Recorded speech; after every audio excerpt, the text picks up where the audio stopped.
Esse negocinho aí. Cadê a vibração?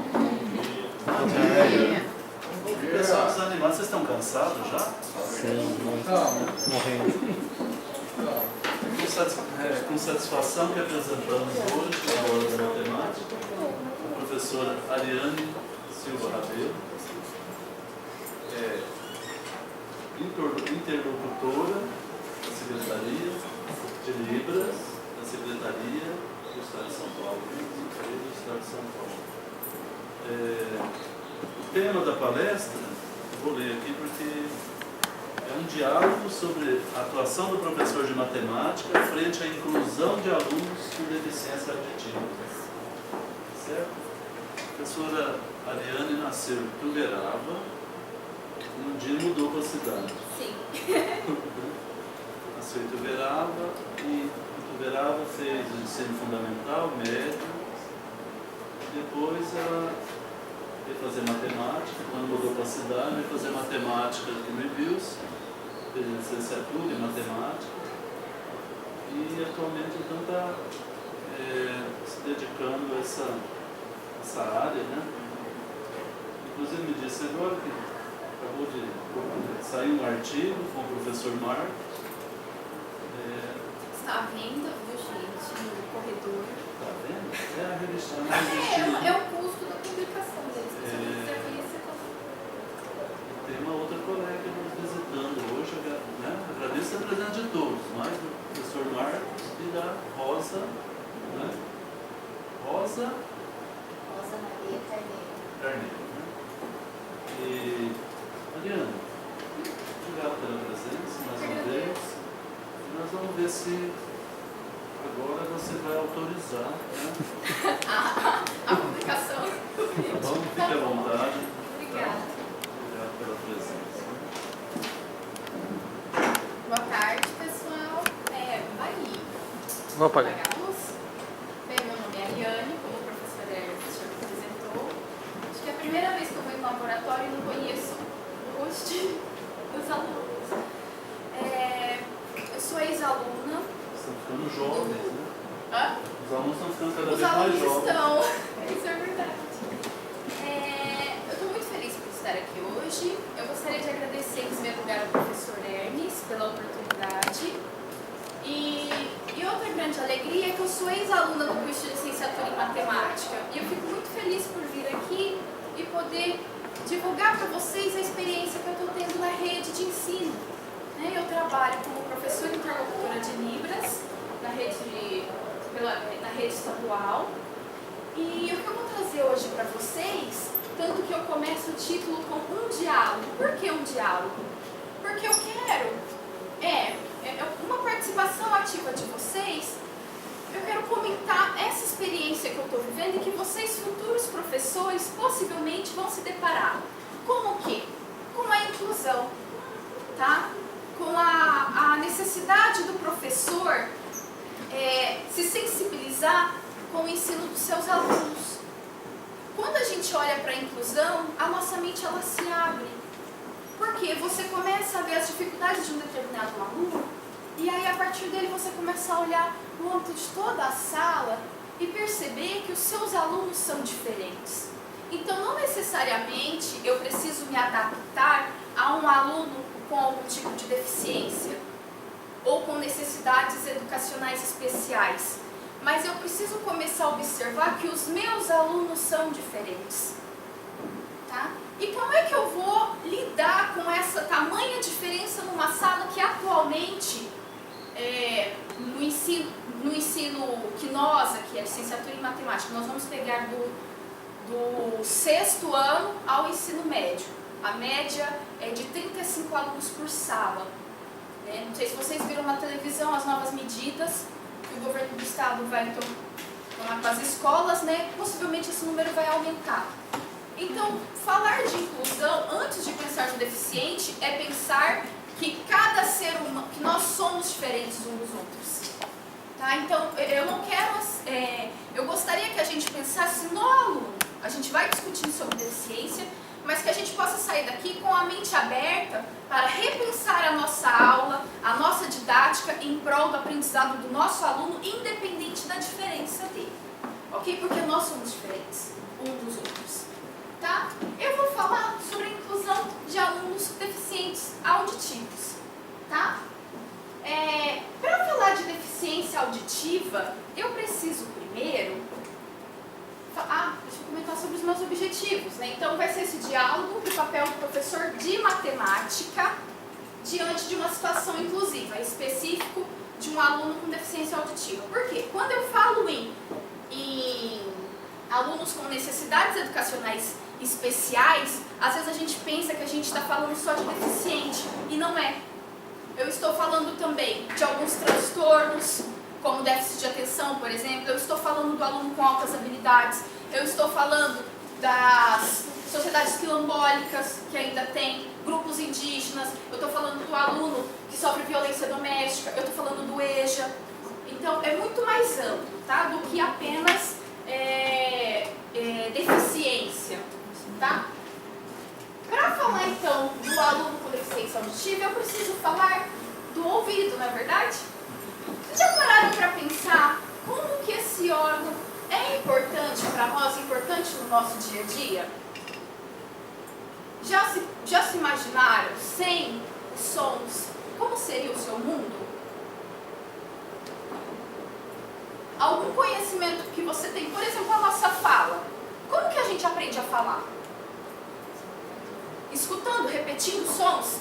Então, se eu não tivesse audição, se eu fosse isento disso, como eu aprenderia a falar, por exemplo? Como eu me comunicaria? Por gestos? Ok. Vamos falar então do ouvido. Essa parte externa que a gente vê é chamada de pavilhão auricular, ou ouvido externo também. E o ouvido interno, ele é formado por estruturas bem delicadas. Nós temos o canal auditivo, que é por onde passa o som. Nós temos o tímpano, 3 ossinhos, que são os 3 menores ossinhos do corpo humano: martelo, bigorna e estribo. Este é o martelo. A bigorna. Bigorna, vocês sabem o que é? É onde o ferreiro usa para bater no ferro. Ou, já viram o desenho do Papaléguas? Que ele pega aquele ferro enorme e taca para cair no coiote. Não, o coiote pega o ferro para cair no Papaléguas. Aquilo lá é uma bigorna.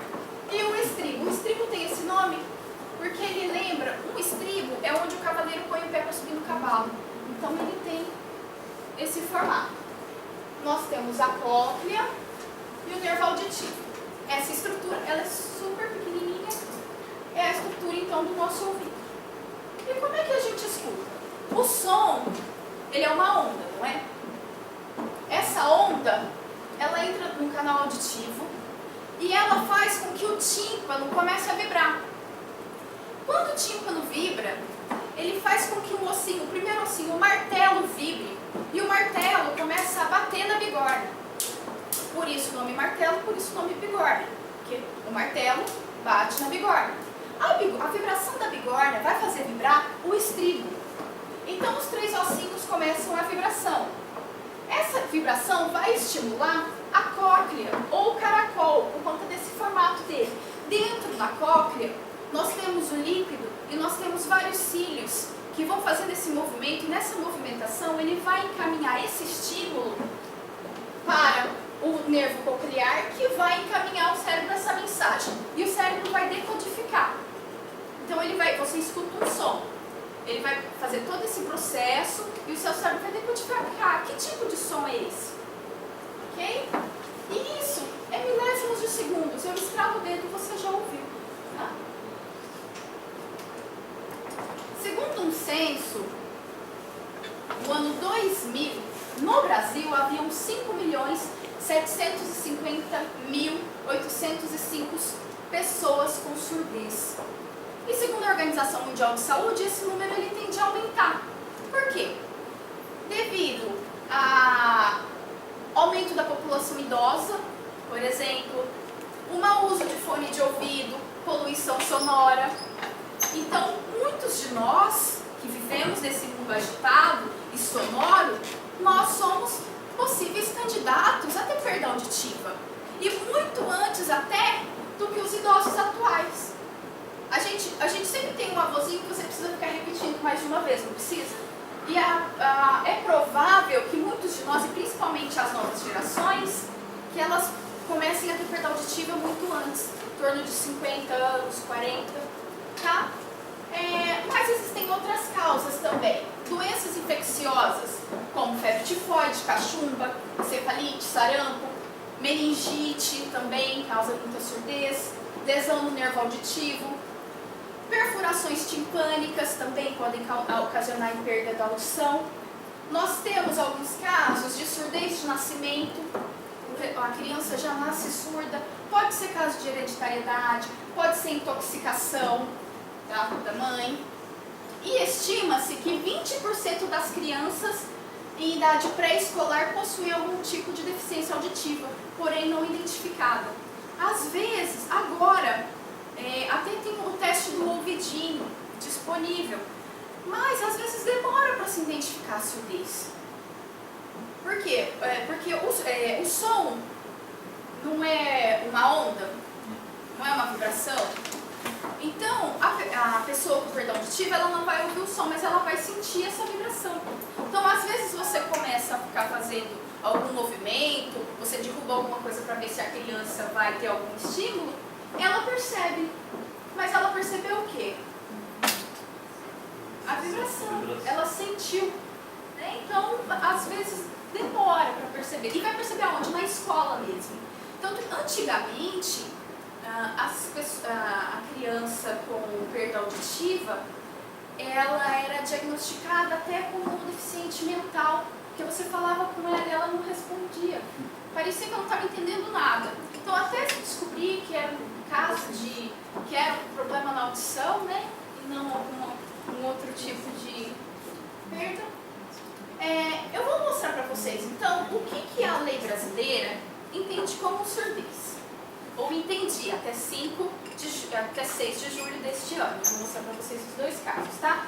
Então, nesse decreto de 1999, que era sobre a política nacional, prestem atenção, integração da pessoa portadora de deficiência, tá? Ele dizia o seguinte, ele considerava que deficiência era toda a perda ou anormalidade de uma estrutura ou função psicológica, fisiológica ou anatômica que gera incapacidade para o desempenho de alguma atividade.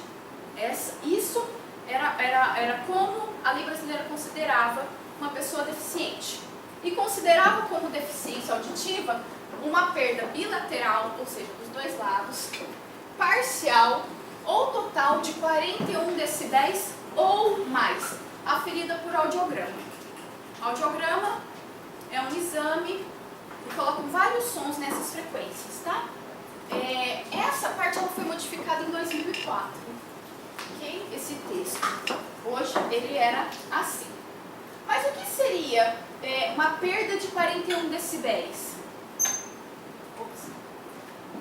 Aqui a gente tem uma escala audiométrica.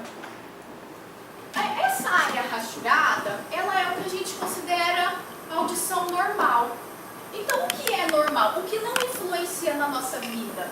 A gente ouvir um bochicho, o tic-tac de um relógio, uma pia pingando e a fala. Então, até 41 decibéis, nós dizemos que é uma perda normal. Ok? Isso pode variar. Então, por exemplo, tem uma árvore lá, os galinhos estão batendo. Pode variar de pessoa para pessoa. Eu posso ouvir ou não. Mas isso não influencia muito na minha vida. Tá? Até de 40 a 70, nós temos, quer dizer, acima de 41, nós temos uma perda leve de audição. O que é isso? Olha só, a pessoa já não consegue ouvir o canto do passarinho, tic-tac de um relógio, tudo bem. Tá vendo essas letrinhas aqui? Elas são os sons, os fonemas de uma língua. Então, uma pessoa que tenha uma perda auditiva, aqui, por exemplo, na casa do parente, ela já sente dificuldade em ouvir o som de O, de S, do M, do N, a diferenciar P e B. E isso começa a dificultar a vida da pessoa, começa a fazer diferença na vida dela. Quer ver um exemplo? Eu vou falar uma palavra e vocês me dizem que palavra é essa, ok? Então vamos lá.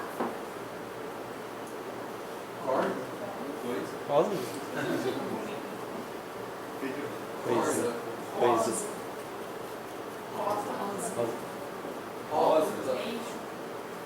Coisa. Coisa. Roda.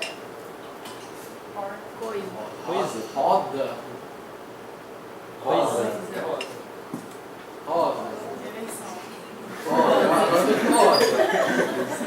A primeira vez eu disse rosa. As outras eu disse roça.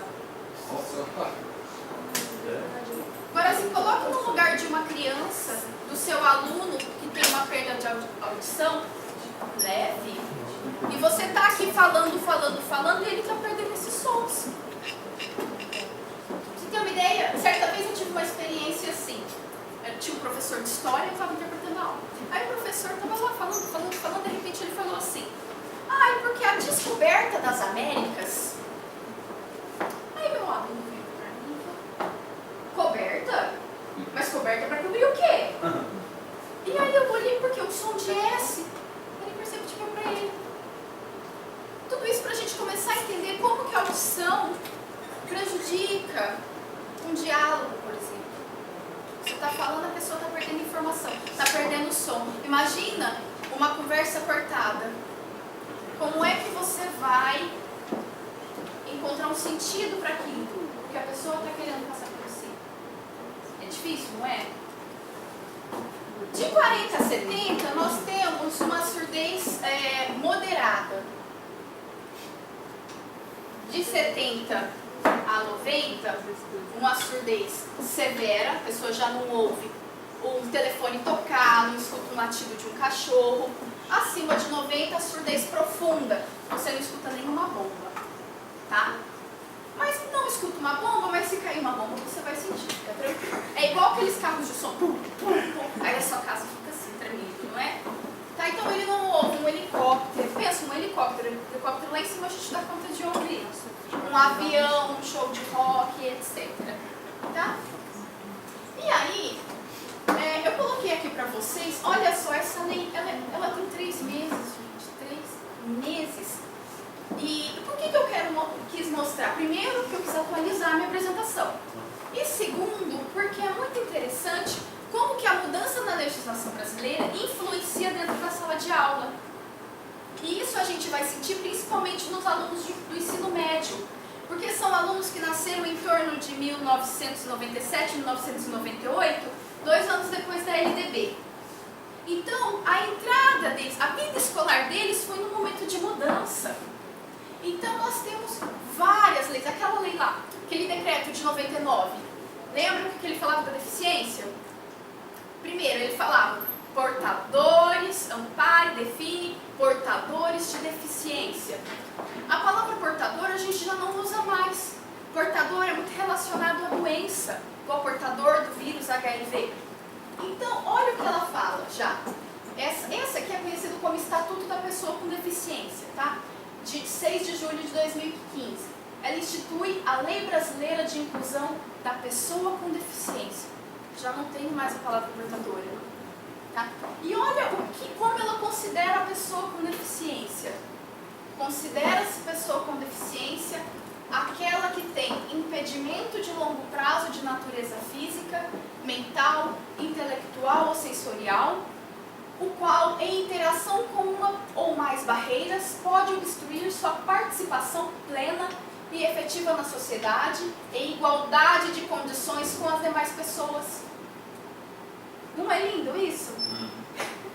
Eu acho lindo esse texto. Porque antes a lei definia e amparava. Agora ela assegura e promove igualdade de condições. Tá? E olha o que mais ela diz. Antes ele só falava, olha, deficiência é isso. Deficiência auditiva são estes, deficiente visual são estes. Só definia. Agora, ele já traz várias considerações. E para nós, que eu achei que era pertinente tema de hoje, eu trouxe quando ele fala sobre as barreiras. O que é isso? Ele está definindo que existem barreiras na pessoa com deficiência. O que é isso? É qualquer entrave, obstáculo, atitude ou comportamento que limite ou impeça a participação social dessa pessoa. No caso da pessoa surda, se eu tivesse uma pessoa com perda auditiva aqui, ela não estaria impedida de participar dessa palestra? Eu estaria aqui falando, e ela não ia captar nada. Não é verdade? A liberdade de movimento e de expressão, a comunicação, ao acesso à informação, a compreensão, circulação com segurança, entre outros. E ele fala ainda, barreiras nas comunicações e na informação.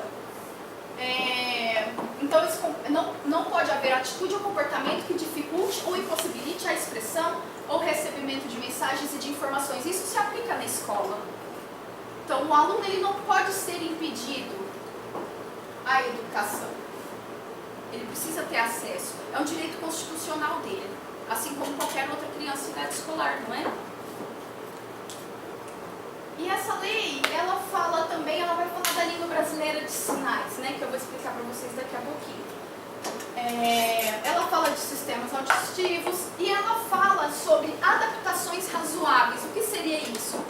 Seriam as instituições adaptarem, modificarem e prover os ajustes necessários e adequados a fim de assegurar que a pessoa com deficiência possa gozar ou exercer igualdade de condições e oportunidades com as demais pessoas, todos os direitos e liberdades fundamentais. Então veja, vamos colocar isso para dentro da escola. Para que ela tenha o seu direito de educação, o que a escola vai precisar fazer então? Ela vai ter que se adequar, vai ter que modificar, não vai? Mas isso só para o deficiente? Não. Eu preciso assegurar o quê? A todos os meus alunos, não é? Então, já que eu estou falando de lei, eu já comentei sobre o portador de deficiência. Então, eu estou falando de perda auditiva, uma hora eu falo deficiente auditivo, uma hora eu falo surdo. Qual que é a nomenclatura correta? Então, eu já cortei aí dois, mudo e o portador. O portador eu já expliquei. Mas por que é incorreto eu chamar uma pessoa com perda auditiva de mudo? Pejorativo? Hã? Um termo pejorativo? Ele tem perda auditiva, o problema dele não está na fala, né? E É, eu posso falar surdo-mudo? Surdo-mudo? Eu não pus o X, mas está errado, tá? fala O meu slide está falho. popularmente fala muito. Sim, e fala mudinho. Sim, era assim, Mudinho, não é? Surdo-mudo está incorreto. Mudez é a ausência de cordas vocais, a ausência de som. E o surdo, ele não tem problema para falar. Ele só não fala porque como ele não ouve, ele não aprende, ele não repete. Tá? Então, surdo-mudo também é incorreto. Tem uma outra expressão chamada surdo-cego. Surdo-cego, você já ouviu falar? Não, essa Tá certo. Tá certo. Existe. É uma patologia. Então, surdo-mudo está errado. não. Surdo-cego existe. Tem alguns casos, sim. A pessoa tem o surdo-cego, tem a pessoa que nasce surda e pode perder a visão, e a pessoa cega que pode perder a audição. Todos vão acontecer isso? Não. Tá? É uma patologia, mas existe. Ok? Aqui nós temos o símbolo da surdez, tá? Então, surdo-mudo não existe. E esse aqui é o sinal de surdo em língua de sinais, tá? Então, tá correto eu dizer surdo e tá correto eu dizer deficiente auditivo. Aí agora eu pergunto, qual então seria a diferença entre surdo e deficiente auditivo? Eu posso usar essas duas nomenclaturas? Será que existe alguma diferença? E para falar disso, eu trouxe um vídeo de um professor mestre surdo chamado Alexandre Menendez. Então, nada melhor do que uma pessoa surda para explicar, então, a diferença entre surdez e deficiência auditiva.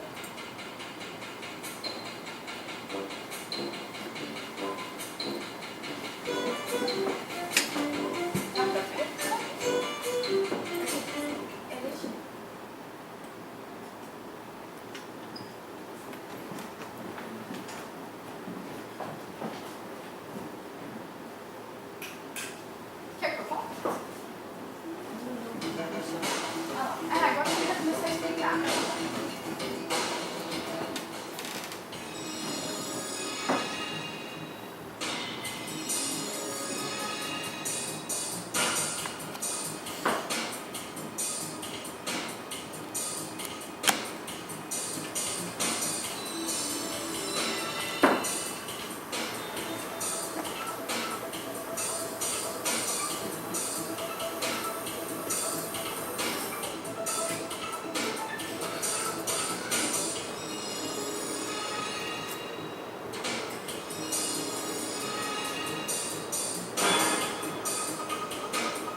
na língua de sinais. Vocês conseguiram entender? O que é, então, o deficiente auditivo? Ele define deficiente como o contrário de eficiente. Então, a pessoa deficiente auditiva, ela é aquela pessoa que tem uma perda auditiva, ou que nasceu ouvinte, em algum momento da vida ela teve a perda, ou é uma pessoa que tem uma perda, mas como ela se sente? Ela se sente uma pessoa com uma audição não eficiente. Ou seja, ela vai pelo caminho clínico, ela tenta curar essa perda que ela tem. Então, o deficiente auditivo, ele vai fazer uso, por exemplo, de amplificador de som, de implante coclear, que eu vou mostrar para vocês depois, tá? Ou seja, o objetivo é curar a surdez, é me normalizar, ouvir e falar como qualquer pessoa normal. E o surdo? O surdo já vai ser uma pessoa integrante de uma cultura que a gente chama cultura surda. O que é isso? É aquela pessoa, se você perguntar para ela como é a vida sem som, ela vai dizer assim, o som para mim não faz sentido nenhum. Eu vivo sem som normal, o meu mundo ele é visual. Eu não escuto o barulho do mar, mas você não sente o mar como eu sinto. Tá? E como ele vai se comunicar? Através das línguas de sinais, que vão variar de país para país, assim como o nosso português também varia, né? Não tem, o nosso português é diferente do português de Portugal, nós temos o regionalismo, não tem? A Libras também tem, tá? Nós vamos ter, por exemplo, a pessoa surda, ela não vai ter uma campainha como nós temos em casa. Ao invés disso, quando alguém interfonar, em vez de ter um som, claro, vai acender uma luz. Então, toda a vida dela é adaptada o quê? Pelo campo visual. Então, essa seria a diferença entre deficiente auditivo e entre surdo. As duas nomenclaturas estão corretas. Há deficientes auditivos que não gostam de ser chamados de surdos. Eu não sou surdo, eu tenho um probleminha de audição. E há surdos que não querem ser chamados de deficientes auditivos. Eu não sou deficiente. Surdez é uma diferença. Apenas. A comunidade surda costuma dizer assim: queremos ser tratados como diferentes, não porque somos surdos, mas porque o ser humano é diferente. Entendeu?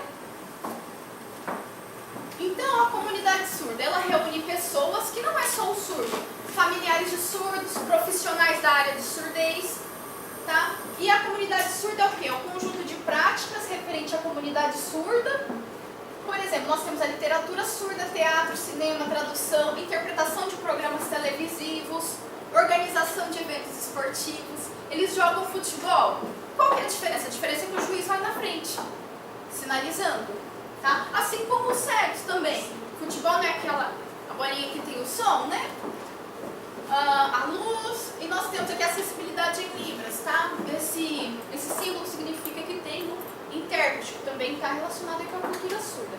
E ela luta muito, aqui não dá para falar sobre toda a história da comunidade surda, para mostrar que são tão capazes como nós, mas uma das lutas mais recentes é a Lei 10.436 de 2002, que reconhece a língua de sinais brasileiras como modo de comunicação e expressão de toda a comunidade surda brasileira.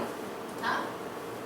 Foi uma luta, uma vitória, e agora nós temos outras, como Enem Libras Já, nós temos Escola Bilíngue, que inclusive, Escola Bilíngue para surdos, que a gente vai ver também, havia todo um movimento, mas agora o Estatuto do Deficiente também reforça, tá?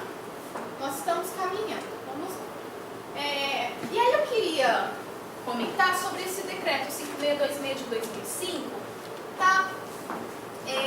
Que ele vai falar sobre as políticas de educação especial voltadas para o alunado surdo, tá? Dizendo o quê? Que as suas dificuldades educacionais não são inerentes à condição da surdez. Mas o que acontece? O aluno surdo, ele é tratado como se fosse ouvinte, na maioria das vezes, né? Então ele chama a atenção para as necessidades educacionais desse aluno, tá?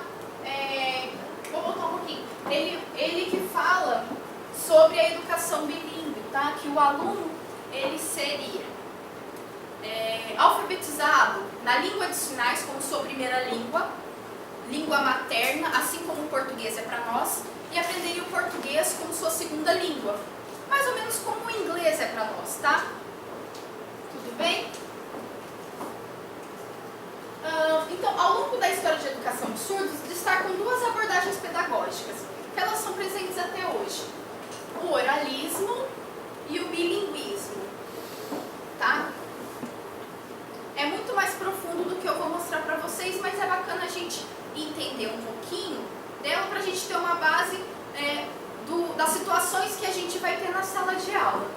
O oralismo visa a integração do surdo na comunidade de ouvintes. Está relacionado com deficiente auditivo, né? Condicionando-os ao aprendizado e ao desenvolvimento da linguagem oral. Tá?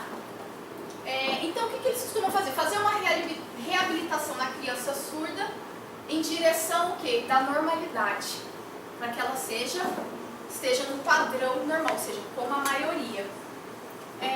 Impera que a visão clínica sobre o sujeito, que é tratado como deficiente, não se pensando na sua peculiaridade linguística e no seu potencial comunicativo, ou seja, não importa se ele conseguiria se comunicar de uma outra forma, ele precisa entrar dentro do padrão normal. O bilinguismo se trata já da comunidade surda, né? O indivíduo surdo pode ser usuário de duas línguas, a língua natural e a segunda língua. Então, como eu comentei com vocês, a primeira língua é a língua natural do surdo, que no Brasil é a Libras, e a língua oral é a sua segunda língua. Então, porque a língua de sinais seria adquirida naturalmente pela criança surda. E ela é pela lei que eu já comentei, que indica a necessidade de formação de futuros profissionais. Porque dentro da escola bilíngue, não adianta eu ter um aluno que usa Libras, que se comunica através da Libras, mas eu precisaria o quê? De um professor bilíngue, de um instrutor surdo e um intérprete de Libras. O que é isso? Eu tenho um aluno, ele vai ser alfabetizado em língua de sinais, de preferência por um instrutor surdo, na educação infantil. Quando ele vai para a sala de aula, junto com os outros ouvintes, ele tem um intérprete que vai interpretar a aula para ele. Então vamos pensar numa aula de matemática, eu estou dando a minha aula e o intérprete está interpretando. O aluno está com uma dúvida. É muito difícil você pegar uma pessoa com formação para intérprete e deixar a responsabilidade de ensino de matemática em cima dessa pessoa. Ele não tem essa formação. Quem é que explica? Ué, o responsável pelo ensino do meu aluno não sou eu? Então, o professor que é bilíngue, que vai até o aluno, ele explica a sua matéria. Tá? Então, ele também usa a língua de sinais. Também é fluente na língua. Ou seja, de tudo isso que eu comentei até agora, a gente pode observar o quê? Que existe diversidade dentro da surdez. Então, nós temos usuários de língua de sinais, nós podemos ter um aluno que usa amplificador sonoro e nós podemos ter um implante coclear. Surdo oralizado e que usa ou amplificador de som ou um implante coclear não é menos surdos que os surdos sinalizados. Então, nem por isso ele vai precisar de menos adaptação e de menos um olhar no aprendizado dele do que um surdo que usa a língua de sinais. Então, nós vamos ter essas situações. São situações que estão presentes na sala de aula hoje. Nós temos aqui, não sei se dá para vocês verem, é um aluno implantado, o implante está aqui, é que é preto. Ele às vezes confunde com o cabelo. Não dá para ver na imagem, mas a professora está usando um microfoninho, tá? Nós temos... desculpa, não é dessa. Essa aqui é o implante coclear. Ali a professora está usando um microfone, não sei se dá para vocês observarem. E o aluno está usando um amplificador de som. Chama MFM. O professor fala no microfoninho e esse som vai direto pro aparelho do aluno. Por quê? Imagina numa sala de aula com 35 alunos, falando todos ao mesmo tempo. Para que é esse AMFM? Para deixar a voz do professor em destaque, senão também não adianta o amplificador de som se está amplificando todos os sons, né? O som do aluno da direita, da esquerda, do lado, do outro, como é que faz? nós temos o caso, aqui nós temos uma situação de escola bilíngue, com um aluno surdo e com um aluno surdo com um amplificador de som. Por quê? O surdo também não precisa só usar Libras. Ele pode sim usar um amplificador de som, então eu não posso ser muito extremista. Ou você usa equipamentos eletrônicos ou você usa Libras. Não, eu posso ter esse meio termo. Então existem muitos surdos que usam língua de sinais e também amplificador de som. E aqui nós temos uma aula com o intérprete, né, com o professor, um aluno que usa língua de sinais. Agora, para a gente entender como é que o aluno, né, usando o amplificador de som e implante coclear, eu trouxe esse videozinho aqui para a gente entender primeiro como que funciona esse implante coclear. O bacana desse vídeo é que ele demonstra certinho como funciona o aparelho auditivo, né? Então, olha, as ondas sonoras passam pelo canal auditivo, fazem vibrar tímpano, martelo, bigorna, estribo, estimulando a cóclea. It generates movement in the fluid-filled inner ear, known as the cochlea. The cochlea is lined with thousands of tiny receptors called hair cells. As the fluid moves simultaneously throughout the cochlea, the hair Elas cells mandam bend impulsos and trigger elétricos electrical para impulses, onde? which are sent to the Para o hearing nerve. nervo coclear. Ah lá, é aquele amarelo. E o nervo coclear manda essa mensagem para o cérebro e o cérebro decodifica esse estímulo. Tá? Agora, o que pode acontecer? Millions of people with sensory neural hearing loss or nerve deafness have damage Dentro da cóclea eu posso... o som ele chega no ouvido, mas pode acontecer ou da cóclea, olha só, estar lesionada, ou pode acontecer dos cílios não se moverem, não receberem esse estímulo. Então, qual que é a área clínica, né? O que eles fazem? Eles colocam um aparelho sobre a orelha que capta o som, tá vendo? Vem aqui. Esse som ele é transformado em estímulos eletrônicos que vão enviar essa mensagem para um aparelho que está dentro da cabeça, lá na cóclea. Então, olha só, tá vendo? Eu tenho uma aqui e tem a parte de fora. A parte de fora é a bateria. E aí, os estímulos eletrônicos são enviados para a cóclea e aí ela vai enviar para o nervo coclear, que vai enviar ao cérebro. Só que é o seguinte, o som não fica como o nosso. É difícil também explicar para vocês como é que é esse som, porque eu uso implante coclear. Mas eu posso então dizer que ele é parecido com um som eletrônico. Não é um som como o nosso. Quando ele faz esse implante, o que o aluno precisa? Ele começa a fazer tratamento com fonoaudiólogo. Por quê? Ele vai precisar ensinar o cérebro dele, vai precisar reaprender os sons. Então, sons como ma, na, pá e ba, ele vai precisar reaprender, porque não é um som como o nosso, tá? Então, aqui eu vou trazer para vocês, é curtinho também, do Tem Notícias de Bauru. Eu trouxe para vocês como é a inclusão. Esse vídeo vai mostrar um aluno com implante coclear dentro da sala regular. Eu gostaria que vocês observassem a fala, principalmente a fala desse aluno, tá? Bom, o seminário hoje e amanhã em Bauru vai comemorar os 20 anos do primeiro implante de um ouvido biônico no Brasil. A cirurgia foi feita pelo Centrinho, que ao longo desses anos vem aperfeiçoando a tecnologia e melhorando ainda mais a inclusão dos portadores de deficiência auditiva.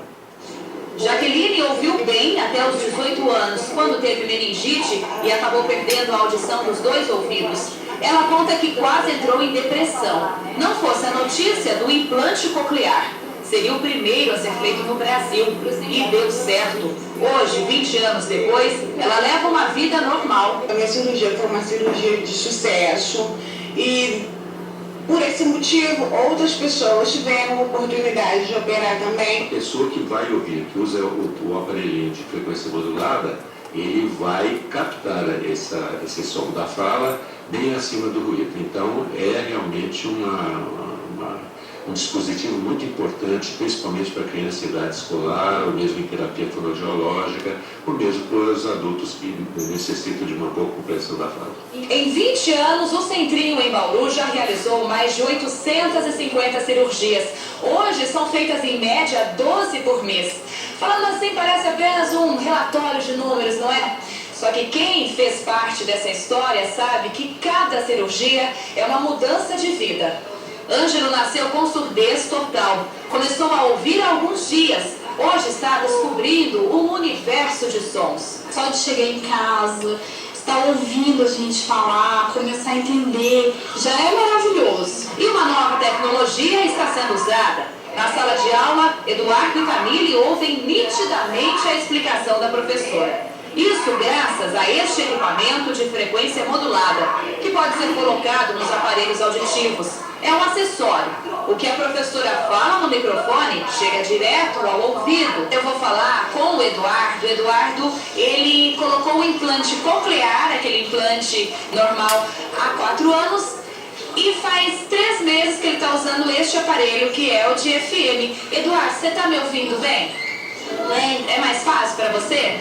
Você ouve tudo? É como se o professor estivesse falando do lado do implante coclear ou do aparelho auditivo desse aluno, dessa pessoa usuária. Ele vai, então, aumentar a voz do professor e diminuir o ruído de sala de aula. Então, a voz do professor sempre se sobressai perto, né, frente a esse ruído que tem em sala de aula. Você não aprende bem? Porque você ouve bem, né? Eu acho interessante. Eu vivo essa situação, não que eu seja contra, mas o que eu acho interessante é que aí eles perguntam de frente. Você me ouve bem? É graças ao implante, não é? Agora, eu atualmente eu trabalho com um implante coclear e lá são 38. Entendi. Eu do lado dele eu não consigo. Gente, eu não consigo. Tá? Mas ele tá super feliz e pra ele tá dando certo. Então varia de pessoa pra pessoa. Mas observaram a fala? Um questionamento da comunidade surda é o seguinte. Eles dizem pra esperar que a pessoa tenha idade, tenha maturidade pra entender como funciona o ouvido dela, como que ela se identifica. E ao invés de você já implantar a criança, porque vocês viram a fala dela? No pouco que vocês viram, vocês acham que ela vai conseguir estar com um grupo de outros alunos? Então não é ser contra, mas é deixar com que a pessoa possa escolher. Embora a família também, se a família escolhe, né? Mas eu, atualmente, eu vivenciei esse caso. O caso que eu vivenciei está dando certo, tá? Mas nós usamos Libras muitas vezes, porque a sala era bem barulhenta, uma turma de 8º ano, bem barulhenta mesmo, tá? E aí eu tenho esse, o meu tá quase estourando, tá? Eu vou colocar um pedacinho, que eu só queria mostrar pra vocês como que se desenvolve a Libras dentro da sala de aula. Hoje você acompanha o segundo capítulo, certo? Eu vou dar uma... Essas crianças de 5, 6 anos são alunas da escola Chico Gonzaga em Guarulhos. 2 vezes por semana elas têm aula de Libras, a língua brasileira e os sinais, usada por estudos. Mas nessa classe só um aluno o ano. Todos os outros são ouvintes e adoram aprender este idioma novo. E bichinho que é? As crianças adoram. É que aqui em Guarulhos a inclusão dos deficientes auditivos é uma via de 2 mãos. Além de inserir os alunos surdos no mundo dos ouvintes, o projeto inclui aulas de Libras para todas as crianças da mesma faixa etária dos surdos, mas que estão em outras salas, para as famílias dessas crianças, para toda a comunidade do bairro aqui em volta e para todos os funcionários e professores da escola. Embaixo da árvore e essas professoras não têm alunos com deficiência auditiva, mas estão aprendendo Libras para se comunicar com crianças de outras salas ou para receber alunos surdos nos próximos anos. O que você está achando dessa formação em Libras? Eu achando super interessante para capacitar a gente para estar trabalhando com a criança surda, porque a gente não tem segurança quando acontecer. E poder estar se comunicando também com outra pessoa que também é surda. Para qualquer criança aprender, ela tem que conhecer uma língua. No caso das surdas, antes do português, elas aprendem Libras. Em Guarulhos, 2 escolas estão sendo transformadas em bilíngues, que serão polos para alunos com deficiência auditiva. E, claro, para que a inclusão aconteça, a formação dos professores é fundamental.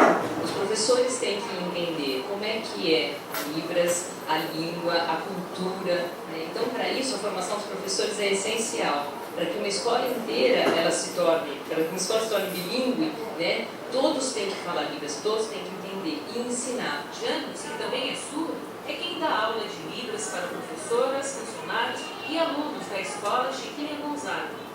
Eu vou parar esse vídeo aqui, porque eu tenho algumas outras coisas sobre a matemática que eu acho importante. Agora ele só vai comentar, ela só vai perguntar se ele acha mais difícil ensinar os professores ou ensinar as crianças. E aí ele comenta que as crianças você ensina uma vez e elas já pegam. Elas aprendem muito rápido. As crianças elas se interessam por essa nova língua. E o que é interessante dentro da escola bilíngue? A comunicação ela flui. Então, na sala de aula, a gente fez um trabalho quando o aluno que eu acompanho fez o implante coclear. Nós reunimos todas as salas do período e explicamos sobre o funcionamento do ouvido, sobre o implante coclear. Chamamos uma professora surda para ir lá conversar e eles aprenderam alguns sinais. E você observa que os alunos, eles gostam de aprender, eles acham engraçado muitas vezes, mas a comunicação, ela flui melhor, com muito mais facilidade do que com um aluno com dificuldade na fala. Vocês observaram no outro vídeo? Então, no ambiente escolar, a Libras, ela realmente ela promove inclusão, promove comunicação entre os alunos. Só que só é possível a escola bilíngue com formação de professores. Se os professores entenderem, pelo menos essa base que eu estou passando para vocês, se eles se motivarem, estudarem, buscarem, tá? Conhecimento para poder lidar com essa situação inclusiva também. Então, não basta o aluno saber Libras, não basta o aluno saber Libras ter um intérprete. É preciso que toda a equipe escolar esteja envolvida nessa inclusão, tá? E aí, o professor frente a essas situações. Primeiro, eu não coloquei a referência, tá? A referência tá aqui. Parâmetros curriculares nacionais, adaptações curriculares. O professor, ele é responsável por realizar medidas adaptativas relativas ao currículo da classe. Só para deficiência? Não, mas se eu entro numa sala de aula e eu observo, numa sala de aula de 6º ano, uma dificuldade absurda em divisão, como é que eu vou passar o conteúdo para frente? Eu vou precisar adaptar o currículo da sala, não vou? Não é verdade? E qual que é o foco?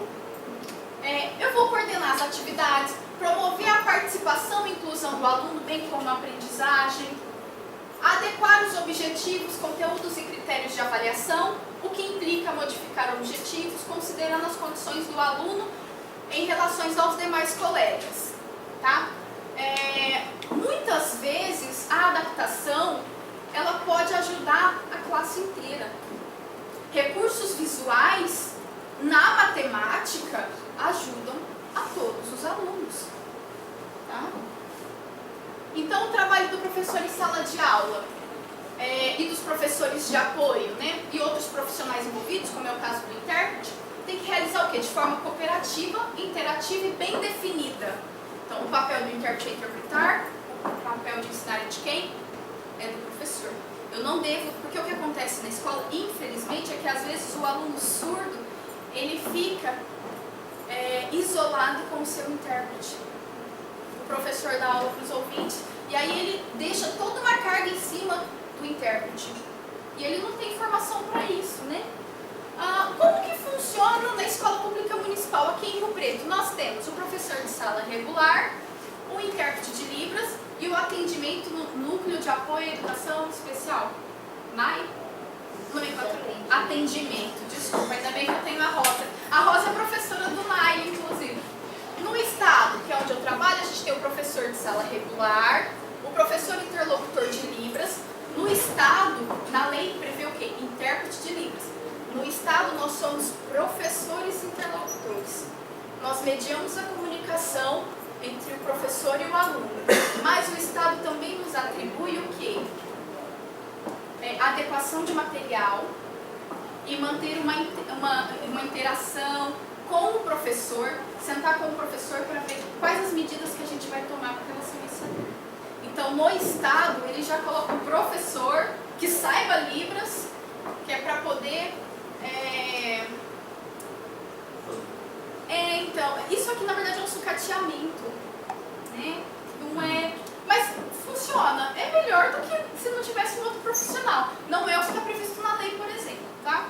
E o professor de sala de recurso multifuncional. Esse professor da sala de recurso de deficiência auditiva, ele vai estar ensinando Libras, tá, para o aluno, e vai estar... também em língua de sinais, ele pode ajudar em tarefas escolares, ele pode ajudar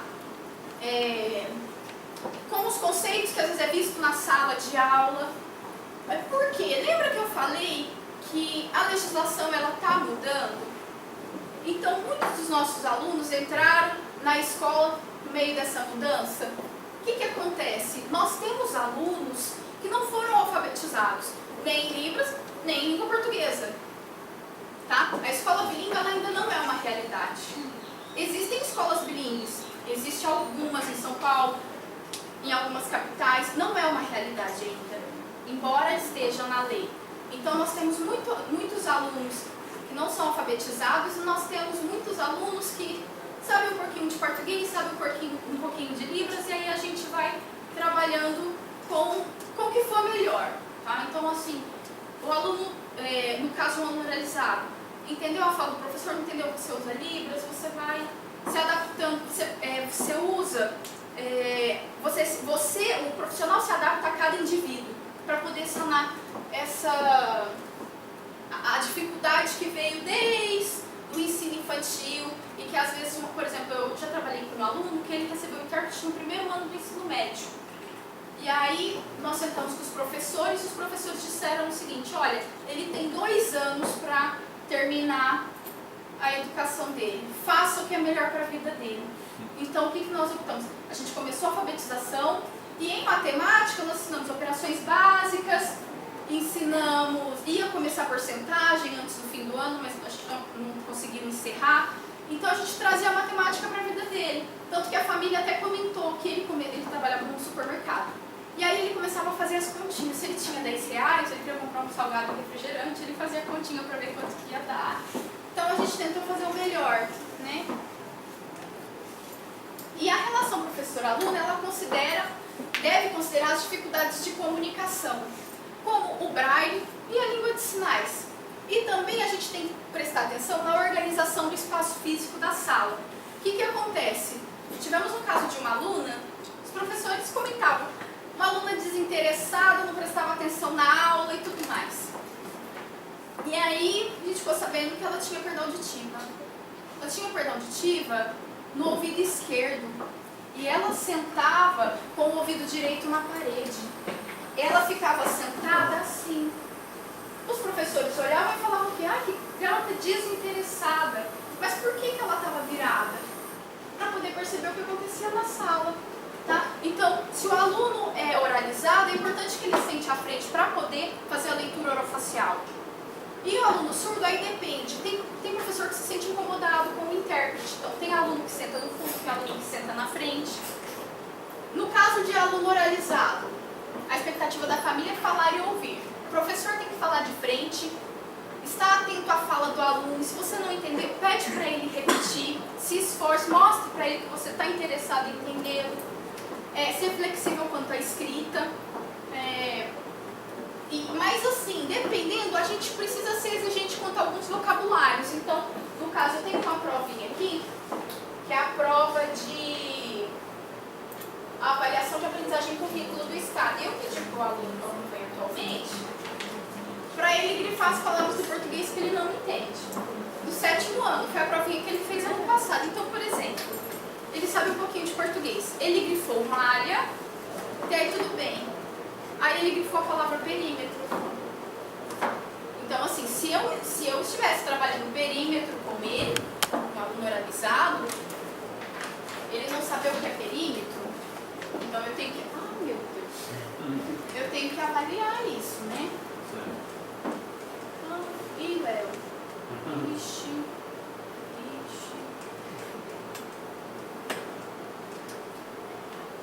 Tá? Avaliá-lo segundo as suas dificuldades de comunicação. Nesse caso, é um aluno que está com implante, está se dando bem com implante, conhece um pouquinho de português, tem palavras que ele não identifica, igual aqui. Dada a tabela abaixo, dada ele não conhece, mas dependendo da situação, se eu estou trabalhando com ele não entende o que é perímetro. Né? Caso de desinteresse, aí você encaminha para o seu coordenador pedagógico. Tá? E o coordenador, junto com a família, ele vai tomar as medidas cabíveis. No caso de aluno usuário de Libras, falar de frente também, porque tem aluno que usa Libras, mas usa um amplificador. Tem surdo usuário de Libras que faz leitura labial, tem surdo que não. Pesquisar sinais, você precisa passar o conteúdo para o intérprete com o mínimo de 1 semana de antecedência. Para quê? Para o intérprete buscar os sinais específicos e adequados para a aula. Se eu vou falar uma aula de perímetro, qual é o sinal de perímetro? Qual é o sinal de, por exemplo, terreno, de alguns exercícios? Não, eu falo, tem alguns exercícios que vão trazer, não é? Qual o sinal de quadrado, retângulo e tudo que possa aparecer. Então o professor tem que ter planejado a aula, passar para o intérprete, olha, eu vou seguir isso, essa é a aula, aí o intérprete vai olhar, vai pesquisar os sinais adequados para passar para o aluno. Avaliá-lo segundo as suas dificuldades e, caso contrário, encaminhar o coordenador pedagógico. As principais dificuldades encontradas. Língua portuguesa, tá? O vocabulário é restrito, tanto em língua portuguesa quanto em Libras. São as dificuldades que a gente encontra atualmente. Conhecimento de mundo limitado por falta de comunicação. O que acontece? Por exemplo, tem um documentário que uma surda comenta. Não, vou contar um caso real. Uma professora surda minha.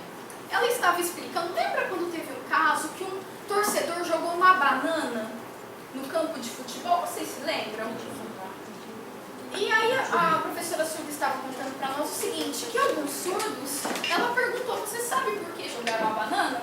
Aí o surdo comentou assim, jogaram uma banana para ele comer. Por quê? O que mostrava a cena? Jogou a banana, ele pegou a banana, descascou a banana, comeu e jogou. Aí a surda foi explicar, não, foi um ato de racismo. Jogaram a banana porque a banana lembra macaco, ou seja, estava associando o negro com o macaco.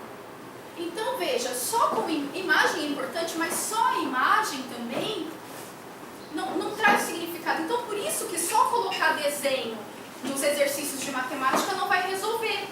Então eu preciso de um meio de comunicação, seja ele oral ou gestual, tá? Então ele perde. Por quê? Eu estou aqui conversando com vocês. Se tivesse uma televisão ligada, eu poderia estar olhando para vocês, falando com vocês e prestar atenção na televisão. Posso não entender tudo que está se passando lá, mas eu vou captando. E todas as informações sonoras que tem no nosso mundo, o nosso cérebro está registrando. Tem coisa que a gente nunca ouviu, não sabe o significado, mas eu já ouvi falar. A gente pensa, eu já ouvi falar disso. Não sei explicar, não sei o que é, mas eu já ouvi falar. E isolamento e dificuldade para agrupar alunos, isso é horrível. Trabalho em grupo é bem difícil. E dificuldades assim, particulares e familiares que acontecem com qualquer aluno, tá? Então, por onde que eu vou começar? Eu vou conhecer o diagnóstico clínico do aluno, ver a perda auditiva dele, vou ver a cultura familiar, como que ele se comunica com a família dele, que escolas ele frequentou, que recursos ou materiais eram usados na escola, porque às vezes acontece do aluno ter um intérprete na escola municipal, chega na estadual, não tem. E aí? O meio de comunicação usado no ambiente familiar, isso acontece. O aluno usa Libras na escola, mas em casa ninguém sabe Libras. Usa uma comunicação caseira ou fica falando alto para o aluno, tá? E buscar cursos de formação continuada e cobrar a presença do intérprete. Então, o que é importante? A gente resgatar os conhecimentos prévios do aluno, observar se ele conhece os números, os algarismos, se ele sabe identificar, se ele sabe sequenciá-los, se ele conhece as operações básicas. Caso o aluno tenha alguma dificuldade na operação básica, a gente precisa certificar se essa dificuldade é comum aos demais alunos. Se for comum, a gente pode fazer um trabalho com todos. Se for só do aluno surdo, aí é preciso fazer um trabalho diferenciado, tá? E se ele consegue contextualizar as operações em situações próximas da realidade dele. Então, se eu der um exemplo, um supermercado, fui ao supermercado, comprei isso, aquilo e aquilo outro, quanto ficou a minha compra? Ele consegue? Que é a matemática no cotidiano dele? Tá? Aqui eu tenho um exemplo que a gente vê muito na sala. Quando a gente tem uma conta assim, igual essa aqui, 93 menos, por exemplo, 85. Os alunos eles costumam fazer isso aqui, por exemplo. E eu vou mostrar por quê. Olha só, então a Libras e a matemática é a disciplina mais fácil para o surdo, a princípio, né? Por quê? Porque ambas têm linguagem visual e espacial, uso de recursos gráficos e imagens para a gente entender a situação-problema, tá? E o professor costuma usar muitos gestos. Por exemplo, quando a gente vai fazer uma distributiva, a gente fica assim. Não fica? Então, na matemática, a gente usa muito, né, o campo espacial. A gente tem que fazer algumas adaptações no currículo, né? Usar algum material ou equipamento específico. A seleção e adaptação de material. Então, por exemplo, se eu vou falar de medidas de comprimento, eu não preciso levar uma balança, mas eu posso levar algum instrumento que eu uso para medir o peso de uma pessoa. Posso levar uma fita métrica. Aqui a gente tem uma adaptação de material de conjuntos. Então, olha só, intersecção de conjuntos. No primeiro conjunto eu tenho quadrados. No segundo conjunto eu tenho círculos. Círculos amarelos. E aqui eu tenho quadrados. Então, os quadrados amarelos, esse grupo seria o amarelo, essa é a intersecção. É fácil de visualizar, não é? É bem interessante, assim. E é fácil de fazer, é EVA. Então, vou dar um exemplo. Perímetro.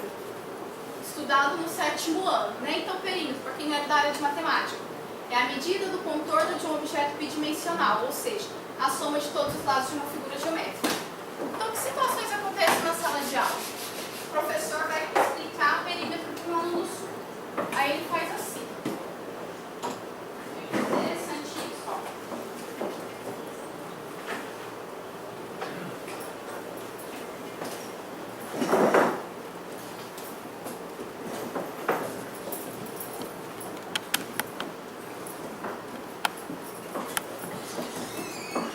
Aí o aluno, você vai dando exemplos assim, e ele vai repetindo, mecanicamente. Aí depois, você ensina a área. Então você pega a área de um quadrado. 2 e 3. A área, 2 vezes 3 igual a 6. Aí você vai dando exercício. Aí o que ele pega? Multiplica. Se tiver de cá, multiplica, multiplica, multiplica. Aí de repente, você dá uma imagem e pede o perímetro. Você pega um retângulo, por exemplo, assim. Pede o perímetro para ele. O que o aluno surdo faz? Ele multiplica. Porque ele está acostumado que toda vez que eu tenho um exercício assim, eu multiplico. Você precisa ver quando você pede o perímetro, você tem um quadradinho, todos os lados são iguais. Ele olha para você e fala, tá faltando um número. Eu vou somar isso com o quê? Vou multiplicar isso com o quê? Então, o que vem funcionando, né, no nosso trabalho? Primeiro, trazer esse conceito para a realidade dele. Então, uma forma de adaptar esse material que a gente faz. Por exemplo, uma sugestão. Você pode usar uma caixinha de fósforo ou qualquer outro objeto. Você pode pegar um barbante e pedir para ele contornar esse objeto. Você pega e mede. Você mostra que a medida, você contornou aquele objeto e aquela é a medida. E você pode fazer o quê? Com uma régua, começar a medir o perímetro de um caderno, a medir o perímetro da carteira dele. E depois você pode ir além. Olha, e se eu tivesse um terreno e eu quisesse colocar uma cerca? Se o terreno tivesse essas dimensões, quanto de cerca eu precisaria? Tá vendo? Você contextualiza, você traz para ele. É muito mais que você põe um quadradinho e você vai ficar sobrando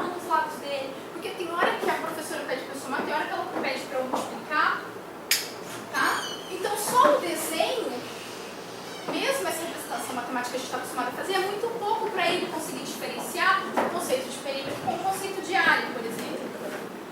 Aqui nós temos algumas adaptações de materiais dessa professora.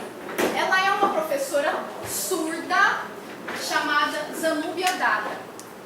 É lá do Mato Grosso do Sul. Olha, e ela adapta material, ela faz vários jogos. Aqui é um trabalho com Tangram, quando ela ensina geometria. E é muito interessante o trabalho dela. E os trabalhos estão muito envolvidos com a alfabetização matemática. Por quê? Porque os nossos alunos que estão em níveis mais elevados, que estão no ensino médio, por exemplo, eles não foram alfabetizados em Libras nem em língua portuguesa. Então, esses alunos, a gente precisa começar lá do zero. Agora, se a gente, esses novos alunos que estão chegando, que já estão acompanhados de intérprete, que os professores já estão se atentando para essa necessidade, eles já têm um conhecimento um pouquinho maior do que os alunos que a gente tem no ensino médio. Que, por consequência, tem um conhecimento um pouquinho maior do que os alunos que já saíram e que agora precisam correr atrás do tempo para poder fazer uma faculdade. Então, textos escritos precisam fazer sentido. Nessa avaliação, tem um exercício que eu pedi para o meu aluno ver se ele entendia. E ele, assim, entende muito bem língua portuguesa. É um exercício que falava sobre dardos. Deixa eu ver se está aqui. O exercício era o seguinte: Mário e Afonso estavam jogando dardos. Dardos é esse jogo aqui. Você joga a flecha e tem uma pontuação. E aí, para ver quem venceu, você soma a pontuação. Cada um atirou 3 dardos e ficaram nas posições indicadas na figura abaixo.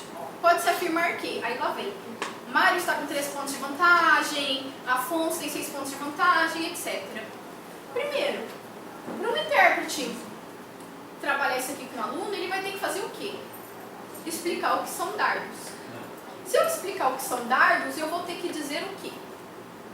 Dardos é um jogo que você vai pegar a pontuação de onde a flecha acertou, vai ter que somar para ver quem é.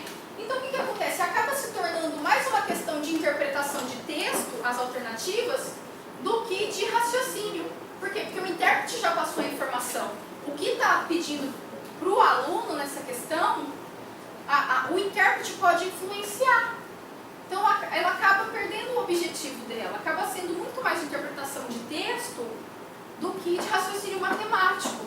Tá? Então, a gente precisa de textos que favoreçam, né? Isso aqui eu já falei. Eliminar atividades que não beneficiam o aluno. Gente, por incrível que pareça, nós temos ditado na sala com um aluno deficiente auditivo. E não é um caso, não é 2, não é 3. Aí fica o intérprete. Eu, quando faz ditado, eu pego uma folha e começo a copiar. Eu não vou ficar lá fazendo etilologia, que eu acho.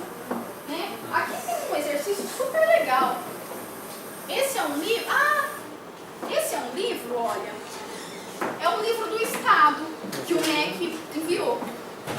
É uma atividade que eu estava trabalhando esses dias. Fala sobre sistema de equação.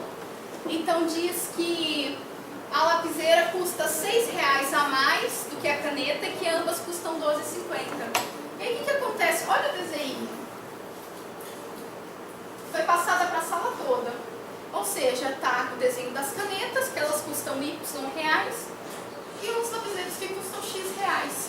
É um exercício muito interessante e que, para começar sistemas, é válido para você trabalhar, inclusive, com a sala inteira. Aqui eu tenho uma proposta de se trabalhar a multiplicação. Olha só, o princípio multiplicativo, lembra-se dele? Então, numa situação como essa, uma pessoa tem 5 camisas e 4 calças. De quantas maneiras distintas elas podem se vestir? Então, eu tenho aqui algumas alternativas. O que eu posso fazer?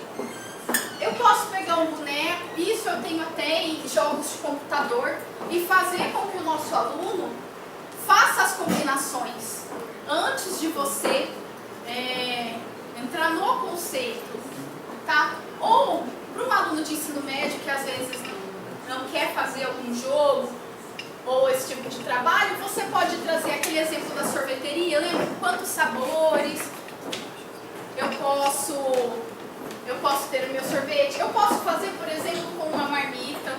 Se você está num restaurante Você vai pedir uma marmitex. Eu tenho 3 opções de guarnição, 5 opções de mistura.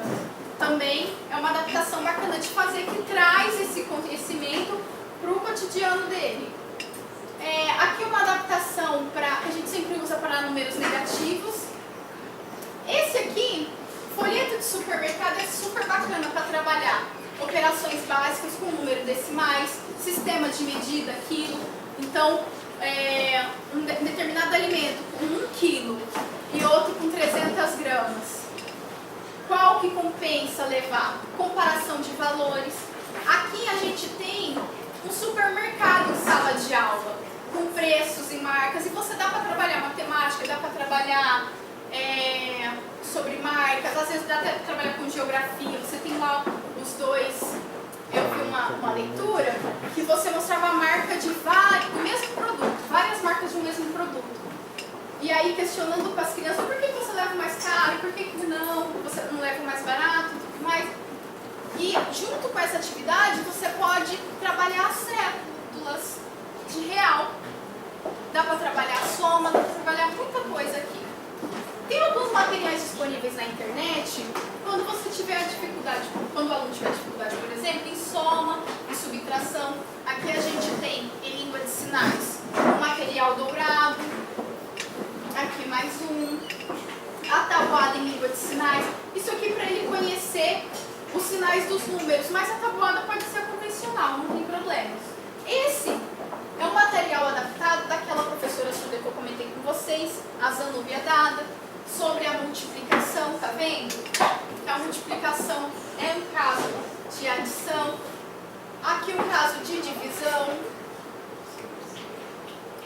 Então, existem várias atividades adaptadas disponíveis na internet, para quem tiver interesse. Eu posso pegar o e-mail e encaminhar para vocês. Tem esse livro que ele é distribuído gratuitamente pelo Instituto Federal lá do Amazonas, que é Minha Tabuada em Libras. Você manda um e-mail com os seus dados e eles mandam na sua casa o livro. E assim, e por fim, muitos são os questionamentos, né, com relação aos conhecimentos que o professor da escola regular precisa para dar conta de incluir os alunos surdos em sua classe. Aí essa autora Ferreira, ela afirma o quê?